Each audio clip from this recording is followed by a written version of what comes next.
Tadhg Beirne, great to talk to you. First of all, congratulations. Look, the perfect start on Saturday to the Six Nations. What are your kind of memories of the game? How are you feeling now? Yeah, feeling great. We went in to get a win. We managed to come away with that. It's a pretty special place to go and play the Millennium, and it certainly didn't disappoint. When we came out and incredibly loud, the national anthems were incredibly loud, and we wanted to come in with a fresh start and fast start, I should say, and I think we did that. Obviously, coming away from the game, I'll probably look at post probably 30 minutes. We kind of fell away from the game for quite a long period before we found our feet again. So, a lot of positives from the game, but certainly a lot of things to look and improve on, considering who we have next. I imagine that's the case. On the fast start, I think 17 points in the first 20 minutes. Do you get a sense when you're kind of out there, the game starts after 10 or 15 minutes, how it's going to unfold? Do you get a sense that, okay, look, this is our day, we're on top here? Can you just feel that in the first kind of quarter? I suppose you have to be careful not to get ahead of yourself, that's for sure. But when we were out there, when things are working and they're flowing quite nicely, it's quite a good feeling out there. You feel quite confident. You feel like everyone's on the same page. Everyone's in sync, and when that's happening, it's a brilliant feeling. But that, I suppose, it's not to get ahead of yourself there. You could probably think at 14-0 after 10 or 15 minutes that we had them and it was going to go on and be a landslide victory. But that wasn't the case, and we'll probably have to we'll look at that and probably ask the question why that wasn't the case. If we were able to keep that, what we did in the first 20 minutes, going for 80 minutes, then it might have been a different scoreline. But credit to Wales, they were able to turn the tide and probably crush that feeling that we had in the first 20 minutes and probably give us a bit of a scare for a while. Wales, I imagine for you, it's a funny one, I guess, because I would guess you owe a huge amount of your development and where you are now to your time in Wales and the Scarlets. How do you look back on that time? Can you spend any time at the moment looking back on that?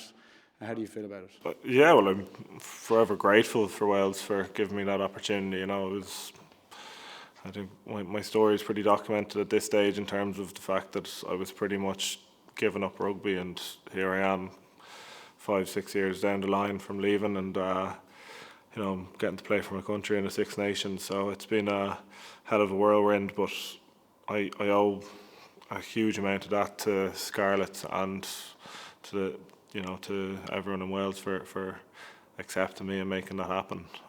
Improved me as a player massively. I learned a lot while I was over there, and certainly became a better player for it.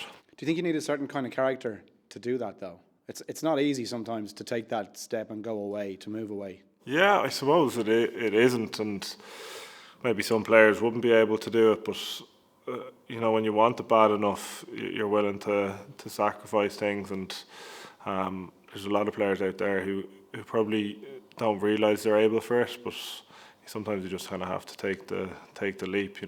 It's when you grow up, in Leinster. Even I admit, I've said it in the past, like, you grow up and all you think about is playing for Leinster, and when it's not working out for you, you think your world is falling in on you, and if you got an opportunity elsewhere, why not have a crack? The second you go away, it's just your outlook on everything changes, because you can probably see a bit clearer than just that tunnel vision when things aren't going well for you and you're so focused on that one club. And thankfully I got to take a chance and go over to Scarlets, and as I said, it's completely changed my outlook on the sport as a whole. It has. There's a few guys in that similar position within the Irish team. I'm thinking of Gibson Park took a chance, Bundy Aki as well, James Lowe, Mac Hansen. They all travelled, and they took the road less travelled, if you like, to make where they are today. And it kind of strikes me as well, looking at this team, there's resilience in this team. There's a character as well now. I think they even developed in the last 2 years, whereby even when things are going against you, and I guess where you're not playing at your optimum, that you're able to find a way to win. How much of that do you think is down to the character in the team? Yeah, I think it's down to probably characters. It's also down to the environment that we're in. the environment that Faz has created in here. Just being able to deal with whatever's been thrown at us, and we've certainly not we won the Triple Crown last year, but we haven't won a Six Nations. We've done well. Obviously, we won the tour to New Zealand and that, but we want to get a Six Nations here. But we've had a lot of tough losses along the way as well, and they build character and they build team resilience, and the old cliche, you will learn from that when you walk away from a loss. But I genuinely feel with the way we've faced loss, we've properly dug into the tough realities of it and actually come away with a lot of learnings from any of those tough losses, which then obviously helps us as we go on to be able to bounce back and creates better characters for sure. You're going to need that character this weekend. France coming to town. Yeah, there's a lot of big guys, particularly up front. I know you've played them before, the likes of Willems, Winnie, Antonio. And even looking at you, just you personally for a minute, if I could, even the Toulouse game for Munster last time, you seem to perform at your best. You seem to rise to the occasion when the challenge is physically as big as it is, for example, against the French guys. Is that fair to say? The bigger the challenge for you, almost you seem to rise to the occasion. You seem to relish it. Yeah, I certainly look forward to the big games, but I try to go into every game with the same mindset. But I don't know. well, you're not a robot, right? So yeah. You're thinking about the guys you're going to be playing against this weekend, and does it just drive you on to try and hit? Yeah, 100%. It's a massive challenge. France are a huge team. They're a great team to watch, and they're incredibly physical, and I know myself, I have to be at my best, and I know as a pack we'll have to be at our ultimate best to be able to beat these guys, and that's at the forefront of my mind all week, I suppose, and going into the game of having to be physical, having to rise to the occasion, as you've said, and put out a performance. And you can only go out there and have that mindset. And yeah, but it's something like I looked at Miafu, for example, coming out against Toulouse, and you're watching there, even on the TV. Sometimes these guys are huge, but it seems to be a mental toughness that allows you to kind of get past that, whatever physical stuff they can bring on the pitch. If you're mentally stronger, and you just seem to have that mental edge as well over those kind of guys. It goes back to that journey, I guess, and where you've come through. And where you've come from as well to get to where you are now, that has built that. Yeah, I suppose so, and I think everyone in here, we've spoken a lot about being mentally tough and being mentally fit as well. I suppose will be a word. It's not just the physical side of things, but it's the mental side of things, and sometimes the game can get the better of you, and it's about learning from that too. But you're 100% right in terms of mentally,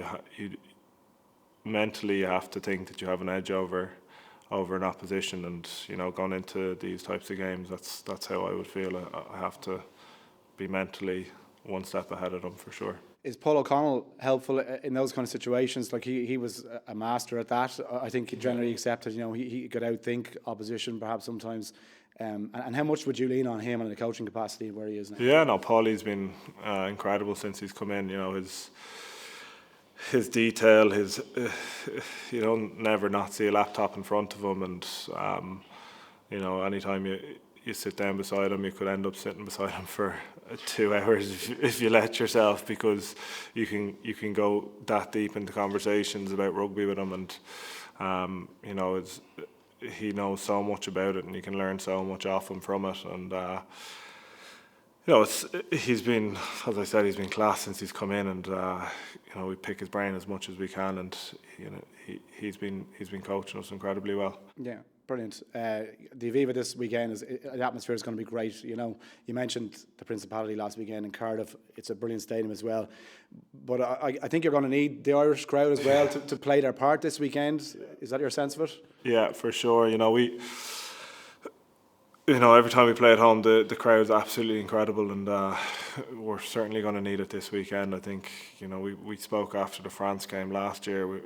about the occasion and the noise of the crowd. And I suppose some of us said that we were a bit like, we said it was so loud that we weren't expecting it to be that loud. And when you're at home and it's your own crowd, you get such a buzz off that. And I suppose it'd be the same for the French. Like, they'll probably not be expecting a crowd as loud as the Viva can be, and I've no doubt that it's going to be incredibly loud this weekend. Yeah, and can I just put to bed, because there has been some talk about, it wouldn't be the worst thing if Ireland didn't win the Six Nations with a review to World Cup. Do you guys just, you got to focus on what's in hand, right? This is the Six Nations Championship. This is what's on offer right now, and that's the goal, and that's the sole goal for the next few weeks, right? 100%. As I've said, we as a team haven't won the Six Nations yet under Faz, and that's what we all want to do. Like, this group, everyone loves being part of this group, and if we can, win the Six Nations to show for all the work that we've done, and we've improved every year on year. We just feel like we're in a really good place now, and we want something to show for it, and the Six Nations is what we're going after, and that's all our focus is on at the moment. Brilliant. Tadhg, thanks, mate. Brilliant. Thank you.